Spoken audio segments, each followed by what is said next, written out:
رسول اللہ نے ارشاد فرمایا، جب رمضان آتا ہے تو آسمان کے دروازے کھول دیے جاتے ہیں، جہنم کے دروازے بند کر دیے جاتے ہیں اور شیاطین قید کیے جاتے ہیں۔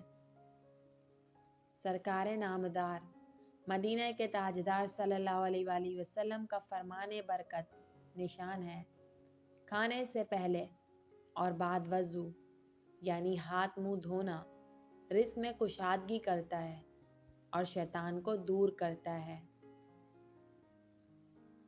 ایک بار رسول اکرم صلی اللہ علیہ وآلہ وسلم نے شیطان کو دیکھا کہ بہت کمزور و لاغر نظر آ رہا تھا۔ آپ نے اس سے پوچھا، تیرا یہ حال کیوں ہو گیا ہے؟ شیطان نے کہا، اے رسول خدا، آپ کی امت کے 6 کاموں کے باعث پریشان ہوں۔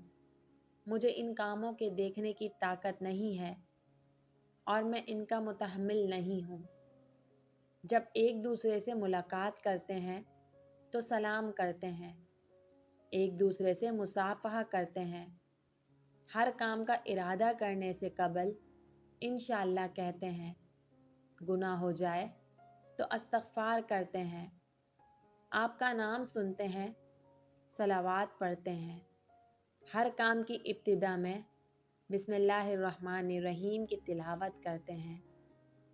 رسول اللہ صلی اللہ علیہ وآلہ وسلم نے فرمایا، تم میں سے کسی کے پاس شیطان آتا ہے اور تمہارے دل میں پہلے تو یہ سوال پیدا کرتا ہے کہ فلاں چیز کس نے پیدا کی، فلاں چیز کس نے پیدا کی، اور آخر میں بات یہاں تک پہنچاتا ہے کہ خود تمہارے رب کو کس نے پیدا کیا۔ جب کسی شخص کو ایسا وسوسہ ڈالے تو اللہ سے پناہ مانگنی چاہیے، شیطانی خیال کو چھوڑ دیں۔